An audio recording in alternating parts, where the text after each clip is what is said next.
നമസ്കാരം. Middle east ന്യൂസിലേക്ക് സ്വാഗതം. പ്രധാന വാർത്തകൾ. പ്രധാനമന്ത്രി നരേന്ദ്രമോദി മറ്റന്നാൾ ഒമാനിൽ ഒമാൻ ഭരണാധികാരി സുൽത്താൻ ഹൈതം ബിൻ താരിഖുമായി കൂടിക്കാഴ്ച നടത്തും.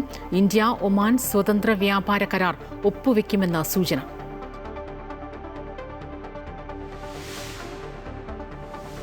വിദേശകാര്യമന്ത്രി ഡോക്ടർ എസ് ജയശങ്കർ അബുദാബിയിൽ UAE vice president Sheikh Mansoor bin Zayed Al നഹ്യാനുമായി കൂടിക്കാഴ്ച നടത്തി. സാമ്പത്തികം, പ്രതിരോധം എന്നീ മേഖലകളിൽ ഇന്ത്യയും UAEയും തമ്മിൽ സഹകരണം കൂടുതൽ ശക്തമാക്കാൻ ധാരണ.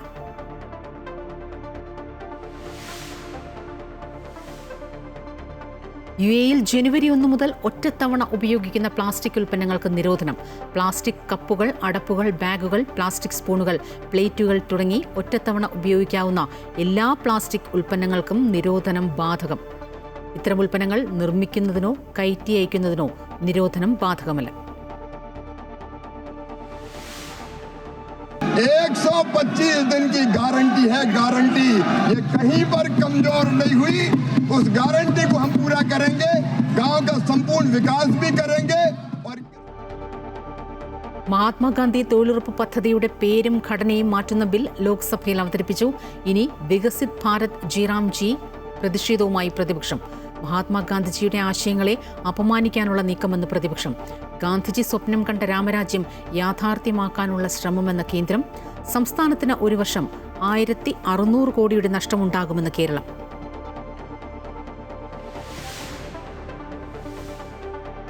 മുഖ്യമന്ത്രി പിണറായി വിജയനെ കണ്ട് അതിജീവിത. സർക്കാർ ഉടൻ അപ്പീൽ പോകുമെന്നും ഗൂഢാലോചന തെളിയിക്കുമെന്നും മുഖ്യമന്ത്രിയുടെ ഉറപ്പ്. കേരള ജനത ഒപ്പമുണ്ടെന്നും പിണറായി വിജയൻ.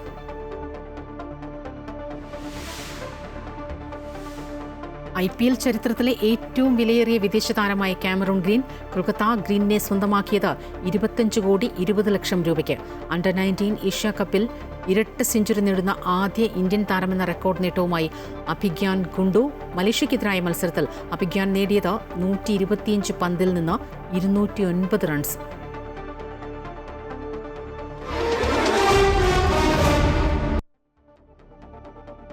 റിപ്പോർട്ടുകളിലേക്കാണ്. പ്രധാനമന്ത്രി നരേന്ദ്രമോദി ബുധനാഴ്ച ഒമാനിലെത്തും. 2 ദിവസത്തെ സന്ദർശനത്തിനെത്തുന്ന അദ്ദേഹം ഒമാൻ ഭരണാധികാരി സുൽത്താൻ ഹൈതം ബിൻ താരിഖുമായി കൂടിക്കാഴ്ച നടത്തും. ഇന്ത്യയുമായി ശക്തമായ നയതന്ത്ര, വ്യാപാര, സൗഹൃദ ബന്ധമുള്ള ഗൾഫ് രാജ്യമാണ് ഒമാൻ. ഇന്ത്യ ഒമാൻ സ്വതന്ത്ര വ്യാപാര കരാറും പ്രധാനമന്ത്രിയുടെ സന്ദർശനത്തിന്റെ പശ്ചാത്തലത്തിൽ ഒപ്പുവെക്കുമെന്നാണ് സൂചന. ജോർദാൻ, എത്യോപ്യ എന്നീ രാജ്യങ്ങളിലെ ഔദ്യോഗിക സന്ദർശനം പൂർത്തിയാക്കി ഒമാനിലെത്തുന്ന പ്രധാനമന്ത്രി നരേന്ദ്രമോദി ഇന്ത്യൻ പ്രവാസി സമ്മേളനത്തെ അഭിസംബോധന ചെയ്യും. പ്രധാനമന്ത്രിയായതിനു ശേഷമുള്ള മോദിയുടെ 2ാമത്തെ ഒമാൻ സന്ദർശനമാണ് ഇത്. വിദേശകാര്യമന്ത്രി ഡോക്ടർ എസ് ജയശങ്കർ അബുദാബിയിലെത്തി. UAE vice president Sheikh Mansoor bin Zayed Al നഹ്യാനുമായി അദ്ദേഹം കൂടിക്കാഴ്ച നടത്തി. അബുദാബിയിലെ ഖസർ അൽ വതൻ കൊട്ടാരത്തിൽ നടന്ന കൂടിക്കാഴ്ചയിൽ സാമ്പത്തികം, പ്രതിരോധം എന്നീ മേഖലകളിൽ ഇന്ത്യയും UAEയും തമ്മിൽ സഹകരണം കൂടുതൽ ശക്തമാക്കുന്നത് സംബന്ധിച്ച് ചർച്ച നടന്നു. അബുദാബിയിലെ നിക്ഷേപക സ്ഥാപനമായ Mubadala investment company CEO Khaldoon Khalifa Al മുബാറക്കുമായും കേന്ദ്രമന്ത്രി കൂടിക്കാഴ്ച നടത്തി. ഒറ്റത്തവണ ഉപയോഗിക്കുന്ന പ്ലാസ്റ്റിക് ഉൽപ്പന്നങ്ങളുടെ നിരോധനം UAEയിൽ ജനുവരി 1 മുതൽ നിലവിൽ വരും.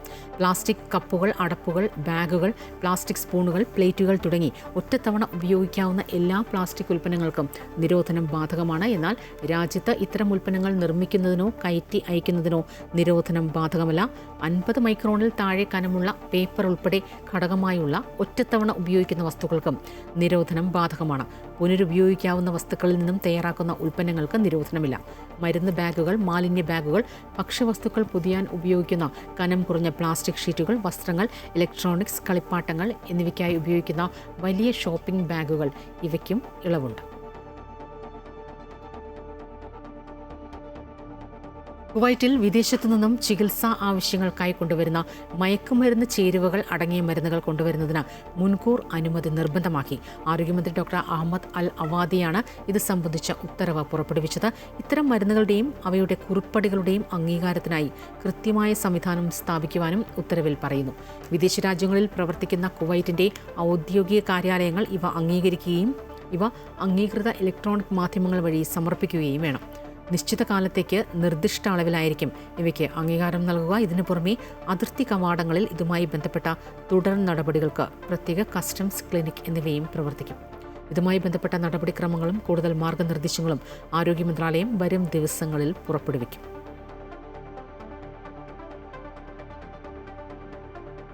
രാജ്യത്തെ സർക്കാർ മേഖലയിലെ ജോലികൾക്ക് അപേക്ഷിക്കുന്നവർക്ക് പ്രിസ്ക്രിപ്ഷൻ ഇല്ലാതെ മയക്കുമരുന്ന്, മറ്റ് ഉന്മാദമുണ്ടാക്കുന്ന മരുന്നുകൾ ഇവ ഉപയോഗിക്കുന്നതിനുള്ള പരിശോധന നടത്തും. ഇത് നിർബന്ധിത മെഡിക്കൽ പരിശോധനയുടെ ഭാഗമായിരിക്കുമെന്ന് അധികൃതർ അറിയിച്ചു. സിവിലിയൻ, മിലിറ്ററി, പൊതുസേവന തസ്തികകളിൽ ശരീരത്തിൽ മയക്കുമരുന്നോ മറ്റ് ഉന്മാദ മരുന്നുകളോ ഇല്ലാതിരിക്കൽ ആരോഗ്യ യോഗ്യതയുടെ ഭാഗമാണ്. ഇത് പ്രഥമ നിയമനത്തിനും തുടർന്നുള്ള സേവനത്തിനും നിർബന്ധമാണ്.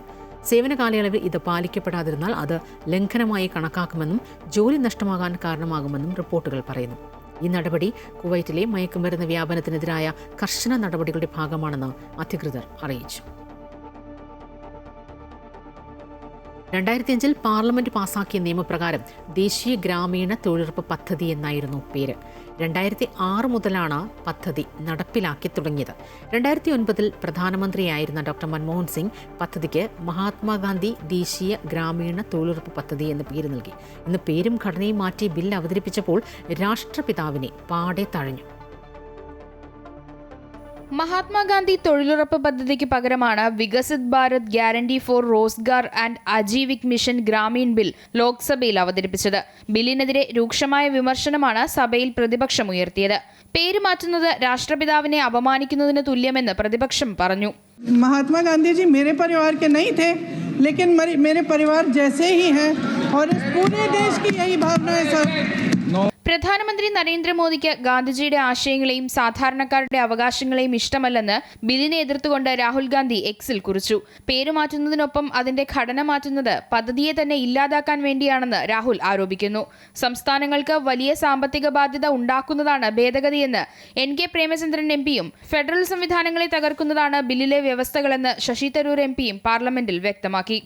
I feel that this is an insult to the father of nations. To remove the name Mahatma Gandhi is to strip the bill of its moral compass and its historical legitimacy. അതേസമയം കൂടുതൽ തൊഴിലവസരങ്ങൾ സൃഷ്ടിക്കാൻ വേണ്ടിയാണ് പുതിയ bill കൊണ്ടുവരുന്നതെന്ന് കേന്ദ്ര സർക്കാർ ആവർത്തിച്ചു. 125 दिन की गारंटी है, गारंटी ये कहीं पर कमजोर नहीं हुई. उस गारंटी को हम पूरा करेंगे. गांव का संपूर्ण विकास भी करेंगे और कृषि और मजदूरी दोनों में संतुलन स्थापित करने का काम करेंगे. നിലവിലുള്ള പദ്ധതിയെ 4ആയി തിരിച്ചാണ് പുതിയ ബില്ലിൽ ഉൾപ്പെടുത്തിയിട്ടുള്ളത്. പുതിയ ബില്ലിലൂടെ തൊഴിൽ ദിനങ്ങൾ വർദ്ധിക്കും. തൊഴിൽ ദിനങ്ങൾ 100-ൽ നിന്ന് 125-ആയി ഉയരും. തൊഴിൽ പൂർത്തിയായി 15 ദിവസത്തിനുള്ളിൽ പണം നൽകണമെന്നും വ്യവസ്ഥ ചെയ്യുന്നുണ്ട്. അതേസമയം സംസ്ഥാന സർക്കാരിന് കൂടി ബാധ്യത ഉണ്ടാക്കുന്ന തരത്തിലാണ് ബില്ല് വിഭാവനം ചെയ്തിരിക്കുന്നത്. വേതനത്തിന്റെ 40% സംസ്ഥാനം വഹിക്കണം. അമൃത ന്യൂസ്, ന്യൂഡൽഹി.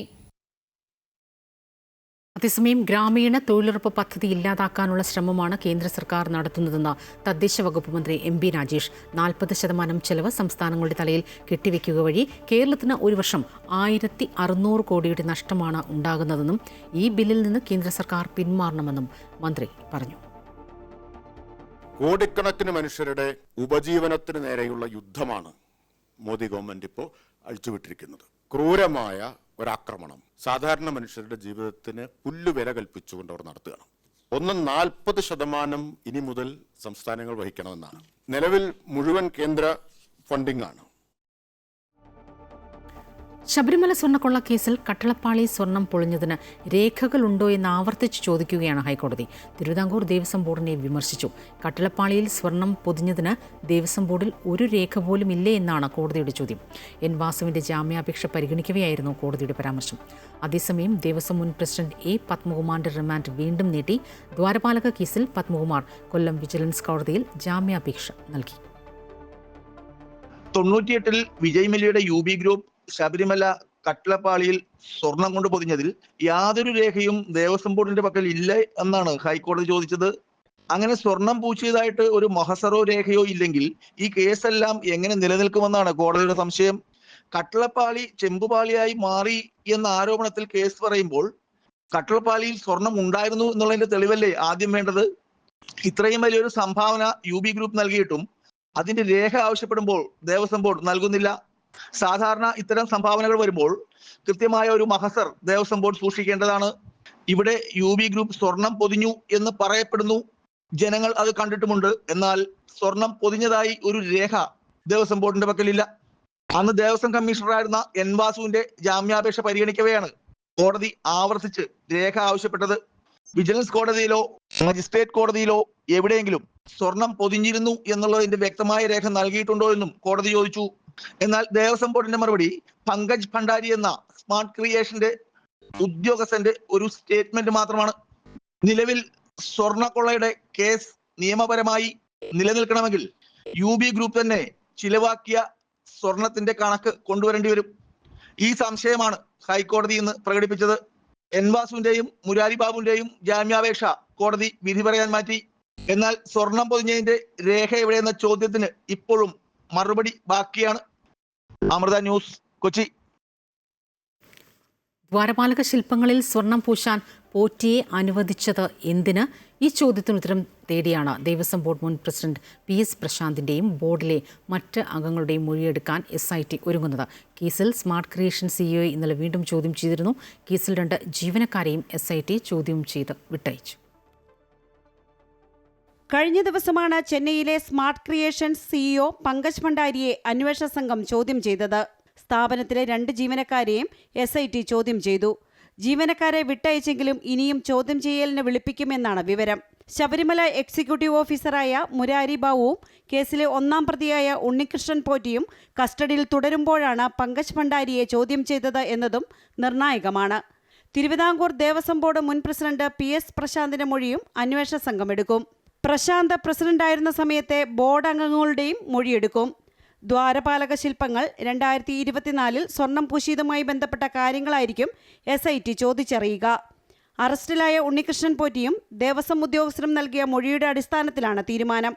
നിലവിൽ PS പ്രശാന്തിന്റെ കാലത്തെ സ്വർണം പൂശൽ SITയുടെ അന്വേഷണ പരിധിയിലില്ല. പത്മകുമാറിന്റെ കാലത്തെ ബോർഡ് അംഗങ്ങളെ ഈ ആഴ്ച വീണ്ടും മൊഴിയെടുക്കാൻ SIT വിളിപ്പിക്കും. ദ്വാരപാലക പാളികൾ കൊണ്ടുപോകാൻ അനുമതി നൽകിയത് ബോർഡിന്റെ നിർദ്ദേശപ്രകാരമെന്നായിരുന്നു തന്ത്രിയുടെ മൊഴി. അമൃത ന്യൂസ്, തിരുവനന്തപുരം. കേന്ദ്രം വിലക്കിയ എല്ലാ ചിത്രങ്ങളും IFFKയിൽ പ്രദർശിപ്പിക്കുമെന്ന് മന്ത്രി സജി ചെറിയാൻ പറഞ്ഞു. മുൻ നിശ്ചയപ്രകാരമുള്ള മുഴുവൻ ചിത്രങ്ങളും പ്രദർശിപ്പിക്കണമെന്ന് ചലച്ചിത്ര അക്കാദമിക്ക് മന്ത്രി നിർദ്ദേശം നൽകി. ആകെ 15 ചിത്രങ്ങൾക്കാണ് കേന്ദ്ര അനുമതി ലഭിക്കാനുണ്ടായിരുന്നത്. സിനിമകൾക്ക് പ്രദർശനാനുമതി നിഷേധിച്ച യൂണിയൻ സർക്കാർ നടപടി അംഗീകരിക്കാനാകില്ലെന്ന് മുഖ്യമന്ത്രി പിണറായി വിജയനും വ്യക്തമാക്കി.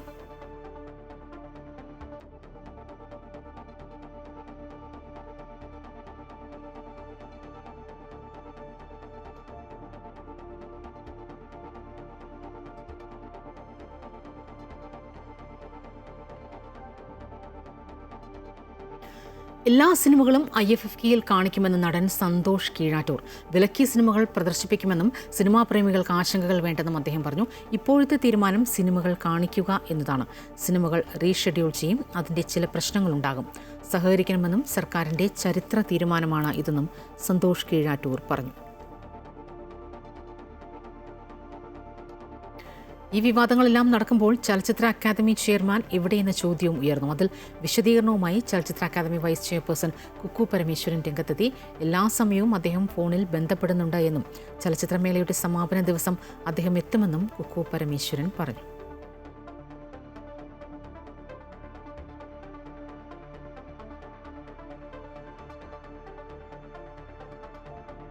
നടിയെ ആക്രമിച്ച കേസിൽ നീതി ലഭിച്ചില്ലെന്ന അതിജീവിത തന്നെ പറയുമ്പോൾ നിയമപോരാട്ടവുമായി മുന്നോട്ടു പോകാൻ ഒരുങ്ങുകയാണ് സർക്കാർ.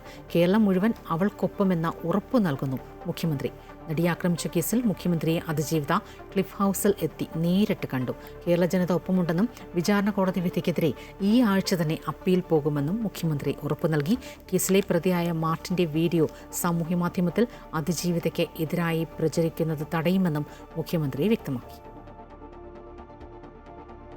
വിധിപ്പകർപ്പിന്റെ വിശദാംശങ്ങൾ വന്നതിന് പിന്നാലെ തനിക്ക് നീതി കിട്ടിയില്ല എന്ന് വ്യക്തമാക്കി സാമൂഹ്യ മാധ്യമങ്ങളുടെ അതിജീവിത രംഗത്ത് വന്നിരുന്നു. വിധിയിൽ അത്ഭുതമില്ലെന്നും കോടതിയോടുള്ള വിശ്വാസം നേരത്തെ തന്നെ നഷ്ടപ്പെട്ടിരുന്നുവെന്നും ചൂണ്ടിക്കാട്ടിയാണ് നടി രംഗത്ത് വന്നിരുന്നത്. അപ്പീലിന് പോകുമെന്ന സൂചനയും നൽകി. ഇതിന് പിന്നാലെയാണ് മുഖ്യമന്ത്രിയെ നേരിട്ട് കണ്ട് താൻ അനുഭവിക്കുന്ന മാനസിക വേദന പങ്കുവച്ചത്. വിചാരണ കാലയളവിൽ നേരിട്ട ദുരനുഭവങ്ങളും കേസ് നടത്തിപ്പിന് വേണ്ടിവന്ന സാമ്പത്തിക ചെലവുകളും വിധി വന്ന ശേഷം നേരിടുന്ന മാനസിക ആഘാതവുമൊക്കെ മുഖ്യമന്ത്രിയെ ധരിപ്പിച്ചു. കേരളം അതിജീവിതയ്ക്കൊപ്പമാണെന്നും ശക്തമായ നടപടി സ്വീകരിക്കുമെന്നും മുഖ്യമന്ത്രി ഉറപ്പു നൽകി. വിചാരണ കോടതി വിധിക്കെതിരെ ഈ ആഴ്ച തന്നെ അപ്പീൽ പോകുമെന്നും നടപടികൾ ഉടൻ തുടങ്ങുമെന്നും സർക്കാരിന്റെ ഉറപ്പ് മുഖ്യമന്ത്രി നൽകി. അതിനിടെ കേസിലെ പ്രതിയായ മാർട്ടിന്റെ വീഡിയോ സാമൂഹ്യ മാധ്യമത്തിലൂടെ പ്രചരിക്കുന്നത് നടി ചൂണ്ടിക്കാട്ടി. ദിലീപിനെ കേസിൽ കുടുക്കിയതാണെന്നും അതിജീവിതയുടെ പേര് പരാമർശിച്ചുമുള്ള വീഡിയോയാണ് പ്രചരിക്കുന്നത്. ഇത് തടയാൻ നിയമ നടപടി സ്വീകരിക്കുമെന്നും മുഖ്യമന്ത്രി ഉറപ്പു നൽകി. കേസിൽ വിധി വന്നതിന് തൊട്ടു പിന്നാലെ തന്നെ അതിജീവിതയ്ക്ക് പിന്തുണയുമായി മുഖ്യമന്ത്രിയും മറ്റു മന്ത്രിമാരും രംഗത്ത് വന്നിരുന്നു. ക്ലിഫ് ഹൗസിലെ കൂടിക്കാഴ്ച 1 മണിക്കൂറോളം നീണ്ടുനിന്നു. അമൃത ന്യൂസ്, തിരുവനന്തപുരം. കേരള സർക്കാർ സംഘടിപ്പിച്ച ക്രിസ്മസ് വിരുന്നിൽ മുഖ്യ അതിഥിയായി നടി ഭാവനയെത്തി. തിരുവനന്തപുരം ഹയാത്ത് റീജൻസിയിലാണ് വിരുന്ന് സംഘടിപ്പിച്ചത്. മുഖ്യമന്ത്രി ഒരുക്കിയ വിരുന്നിലാണ് നടിയെത്തിയത്. സാമൂഹ്യ സാംസ്കാരിക പ്രവർത്തകർ, രാഷ്ട്രീയ നേതാക്കൾ, മതമേലധ്യക്ഷന്മാർ, പൗരപ്രമുഖർ തുടങ്ങിയവർ വിരുന്നിൽ പങ്കെടുത്തു. മുഖ്യമന്ത്രി പതിവായി ക്രിസ്മസ് പുതുവത്സര വിരുന്ന് നടത്താറുണ്ട്. അതിഥികൾക്കൊപ്പം മുഖ്യമന്ത്രി കേക്ക് മുറിച്ച് പങ്കിട്ടുകൊണ്ടാണ് വിരുന്ന് തുടങ്ങിയത്. UAEയിൽ അസ്ഥിര കാലാവസ്ഥ തുടരുന്നു. ഡിസംബർ 19 വരെ രാജ്യത്ത് വിവിധയിടങ്ങളിൽ മഴയ്ക്ക് സാധ്യതയുണ്ടെന്ന് കാലാവസ്ഥാ നിരീക്ഷണ കേന്ദ്രം അറിയിച്ചു. രാജ്യമൊട്ടാകെ മൂടിക്കെട്ടിയ അന്തരീക്ഷമാണ്. ഫുജൈറ ഉൾപ്പെടെ തീരപ്രദേശങ്ങളിൽ കനത്ത മഴ ലഭിച്ചു. ഷാർജയിലെ കോർഫക്കാൻ, കൽബ എന്നിവിടങ്ങളിലും മഴ പെയ്തു. അറേബ്യൻ ഗൾഫിൽ കടൽ പ്രക്ഷുബ്ധമാകാനും 7 മീറ്റർ വരെ ഉയരത്തിൽ തിരമാലയ്ക്ക് സാധ്യതയുണ്ടെന്നും കാലാവസ്ഥാ കേന്ദ്രം മുന്നറിയിപ്പ് നൽകി. മഴ പെയ്യുന്നതിനാൽ റോഡ് യാത്രക്കാർക്കും ജാഗ്രതാ നിർദ്ദേശം നൽകിയിട്ടുണ്ട്. ഇന്ത്യൻ മെഡിക്കൽ അസോസിയേഷന്റെ കേരള ബ്രാഞ്ചിന്റെ കീഴിൽ IMA മലബാർ ബ്രാഞ്ച് ജിദ്ദയിൽ ഔദ്യോഗികമായി നിലവിൽ വന്നതായി ഭാരവാഹികൾ ജിദ്ദയിൽ അറിയിച്ചു. Doctor Vineetha Pillai president, doctor Indu Chandrasekharan secretary, doctor Minikutty ട്രഷററായാണ് പുതിയ ബ്രാഞ്ചിന്റെ ഭാരവാഹികൾ. ഡോക്ടർ മൃദുല, ഡോക്ടർ അഹമ്മദ് ഉണ്ണി എന്നിവരും ഭാരവാഹികളാണ്. IMA സംസ്ഥാന president doctor Joseph Benavan, Aji Varghese എന്നിവർ IMA മലബാർ ബ്രാഞ്ചിന്റെ ഉദ്ഘാടന ചടങ്ങിലാണ് ഭാരവാഹികളെ പ്രഖ്യാപിച്ചത്. വാർത്താസമ്മേളനത്തിൽ ഭാരവാഹികളെ കൂടാതെ doctor Smitha, doctor Muhammad Haris, doctor Muhammad Ali എന്നിവർ പങ്കെടുത്തു. ജിദ്ദയിലെ പ്രവാസി സമൂഹത്തിന്റെ മുഖ്യധാരയിലേക്ക് ഇന്ത്യൻ ഡോക്ടർമാരെ കൂടുതൽ സജീവമായി ഉൾപ്പെടുത്തുക, ഡോക്ടർമാരുടെ തിരക്കേറിയ പ്രൊഫഷണൽ ജീവിതം സൃഷ്ടിക്കുന്ന മാനസിക സംഘർഷങ്ങൾ കുറയ്ക്കുക തുടങ്ങിയവ സംഘടനയുടെ ലക്ഷ്യങ്ങളാണ്. ഫാമിലി ഫ്ളാറ്റ് വാടകയ്ക്ക് നൽകാനുണ്ടെന്ന് സാമൂഹ്യ മാധ്യമങ്ങളിൽ പരസ്യം ചെയ്ത് മലയാളിയിൽ നിന്ന് 12,000 റിയാൽ തട്ടിയ സൗദി പൗരൻ മുഴുവൻ സംഖ്യയും തിരിച്ചു നൽകണമെന്ന് റിയാദ് ജനറൽ കോടതി ഉത്തരവിട്ടു. മലപ്പുറം അരീക്കോട് സ്വദേശി മുഹമ്മദ് നസീലിനാണ് റിയാദ് കോടതിയിൽ നിന്ന് അനുകൂല വിധിയുണ്ടായത്. കഴിഞ്ഞ ജനുവരിയിലാണ് സംഭവം. ദമാമിലായിരുന്ന ഇദ്ദേഹത്തിന് റിയാദിലേക്ക് ജോലി മാറ്റം ലഭിച്ചപ്പോൾ റിയാദിലെ താമസത്തിന് റൂം അന്വേഷിച്ചതായിരുന്നു. പരസ്യം കണ്ട മൊബൈൽ നമ്പറിൽ ബന്ധപ്പെട്ട് 24,000 റിയാലിന് ഫ്ളാറ്റ് ഉടമയായ സൗദി പൗരനുമായി ഇടപാട് ഉറപ്പിച്ചു. അതുപ്രകാരം 6 മാസത്തെ വാടക സംഖ്യയായി 12,000 റിയാൽ തവണകളായി നേരിട്ട് ഇയാളുടെ അക്കൗണ്ടിലേക്ക് അയച്ചു. ശേഷം ഇയാൾ പറ്റിക്കുകയായിരുന്നു എന്ന് മനസ്സിലായതിനെ തുടർന്നാണ് കേസ് കൊടുത്തത്. സൗദിയിലെ റിയാദ് നഗരത്തിന് കിഴക്ക് വാദി അൽ തുഖി റോഡിൽ ഒട്ടകങ്ങളുമായി പോവുകയായിരുന്ന ലോറി ശക്തമായ മലവെള്ളപ്പാച്ചിലിൽപ്പെട്ട് മറിഞ്ഞു. കനത്ത മഴയ്ക്ക് പിന്നാലെയാണ് താഴ്വരയിൽ മലവെള്ളപ്പാച്ചിലുണ്ടായത്.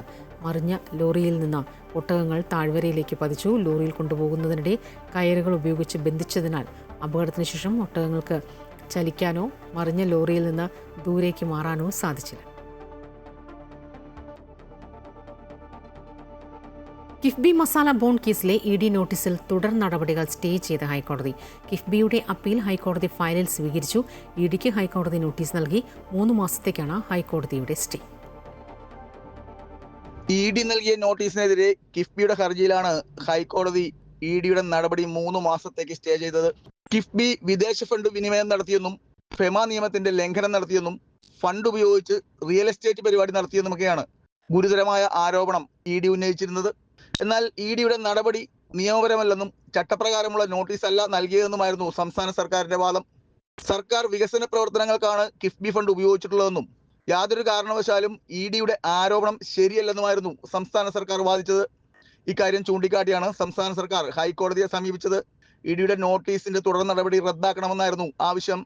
അതിൽ താൽക്കാലികമായ സ്റ്റേ ആവശ്യപ്പെട്ടിരുന്നു. ഇക്കാര്യം പരിഗണിച്ചാണ് ഹൈക്കോടതി ഇപ്പോൾ EDയുടെ നോട്ടീസിന്റെ തുടർ നടപടി 3 മാസത്തേക്ക് സ്റ്റേ ചെയ്തിട്ടുള്ളത്.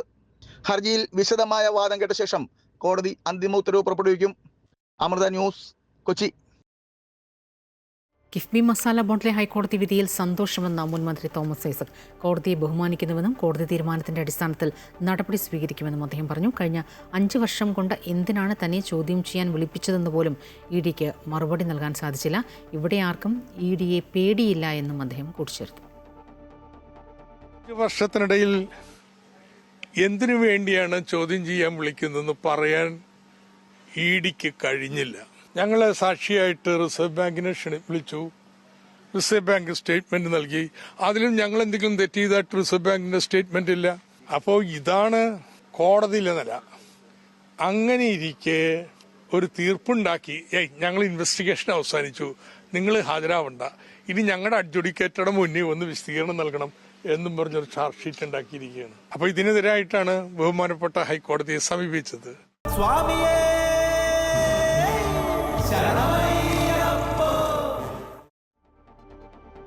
ഉച്ചയ്ക്ക് ശേഷം ശബരിമല നട തുറക്കുന്നത് ജെ വിജയന്മാരുടെ ശ്രീകോവിൽ നട തുറന്നുവെന്ന ഭക്തിഗാനത്തോടെയാണ്. ശബരിമല അയ്യപ്പൻ എന്ന ആൽബത്തിലേതാണ് ഈ ഗാനം. ഭക്തഹൃദയങ്ങളിൽ ഇടം പിടിച്ച ഈ ഗാനം പുറത്തിറക്കിയിട്ട് 1/2 നൂറ്റാണ്ട് പിന്നിടുകയാണ്.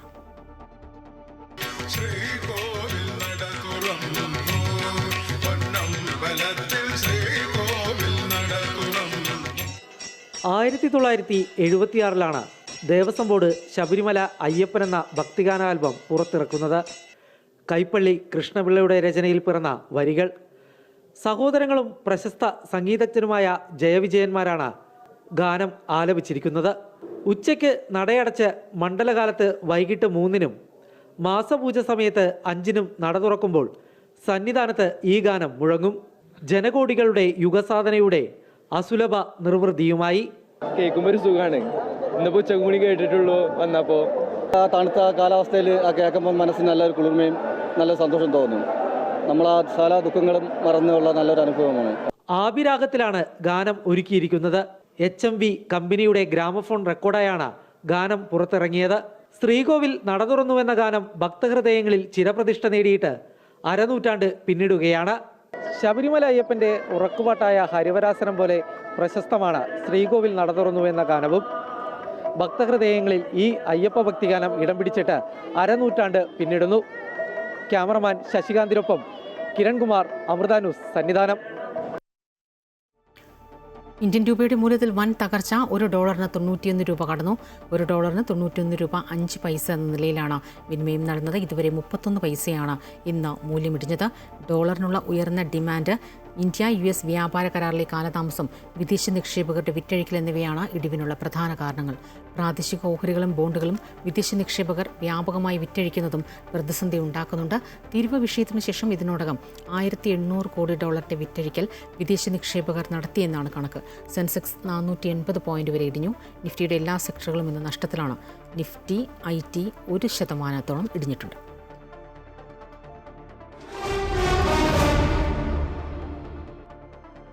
IPL താരലേലം പുരോഗമിക്കുന്നു. 25 കോടി 20 ലക്ഷം രൂപയ്ക്ക് Cameron Green Kolkata night റൈഡേഴ്സിലെത്തി. IPL ചരിത്രത്തിൽ വിദേശ താരത്തിന് ലഭിക്കുന്ന ഏറ്റവും ഉയർന്ന ലേലത്തുകയാണ് ഇത്. Australian ഓൾറൗണ്ടറാണ് green. മിച്ചൽ സ്റ്റാർക്കിന്റെ പേരിലുള്ള റെക്കോർഡാണ് ഗ്രീൻ മറികടന്നത്. 18 കോടി രൂപയ്ക്ക് ശ്രീലങ്കൻ പേസർ മതീഷ പതിരനെയും കൊൽക്കത്ത വിളിച്ചെടുത്തു. രവി ബിഷ്ണോയ് 7 കോടി 20 ലക്ഷം രൂപയ്ക്ക് രാജസ്ഥാൻ റോയൽസ് സ്വന്തമാക്കി. വെങ്കടേഷ് അയ്യർ 7 കോടി രൂപയ്ക്ക് ചലഞ്ചേഴ്സ് ബാംഗ്ലൂരിലുമെത്തി. ഡേവിഡ് മില്ലറെ 2 കോടി രൂപയ്ക്ക് ഡൽഹി ക്യാപിറ്റൽ സ്വന്തമാക്കി. ഇടവേളയ്ക്ക് ശേഷം South African opener Quinton de കോക്കിനെ മുംബൈ ഇന്ത്യൻസ് സ്വന്തമാക്കി. 1 കോടി രൂപയ്ക്കാണ് ഡി കോക്ക് മുംബൈയിലേക്ക് തിരിച്ചെത്തിയത്. അതേസമയം സർഫറാസ് ഖാൻ ഉൾപ്പെടെയുള്ള താരങ്ങളെ ആരും എടുത്തില്ല. യൂത്ത് ഏകദിനത്തിൽ ഇരട്ട സെഞ്ചുറി നേടുന്ന ആദ്യ ഇന്ത്യൻ താരമെന്ന റെക്കോർഡ് നേട്ടവുമായി ഇന്ത്യൻ അണ്ടർ-19 താരം അഭിഗ്യാൻ കുണ്ടു. അണ്ടർ-19 ഏഷ്യ കപ്പിൽ മലേഷ്യക്കെതിരായ മത്സരത്തിലാണ് 17-കാരൻ അഭിഗ്യാന്റെ റെക്കോർഡ് പ്രകടനം. ഇതോടൊപ്പം യൂത്ത് ഏകദിനത്തിൽ ഒരു ഇന്ത്യൻ താരത്തിന്റെ ഏറ്റവും ഉയർന്ന സ്കോർ എന്ന റെക്കോർഡും അഭിഗ്യാൻ സ്വന്തം പേരിലാക്കി. 14-കാരൻ വൈഭവ് സൂര്യവംശിയുടെ 171 റൺസിന്റെ റെക്കോർഡാണ് അഭിഗ്യാൻ മറികടന്നത്. 125 പന്തിൽ നിന്ന് 209 റൺസുമായി താരം പുറത്താകാതെ നിന്നു. 9 സിക്സും 17 ഫോറും അടങ്ങുന്നതായിരുന്നു താരത്തിന്റെ ഇന്നിംഗ്സ്. അഭിഗ്യാന്റെ ഇരട്ട സെഞ്ചുറി മികവിൽ മലേഷ്യക്കെതിരെ ഇന്ത്യ 7 വിക്കറ്റ് നഷ്ടത്തിൽ 408 റൺസ് എന്ന കൂറ്റൻ സ്കോറും സ്വന്തമാക്കി. മിഡിൽ ഈസ്റ്റ് വാർത്തകൾ സമാപിക്കുന്നു. കൂടുതൽ വാർത്തകൾ അമൃത ന്യൂസ് യൂട്യൂബ് ചാനൽ തുടരും. നമസ്കാരം.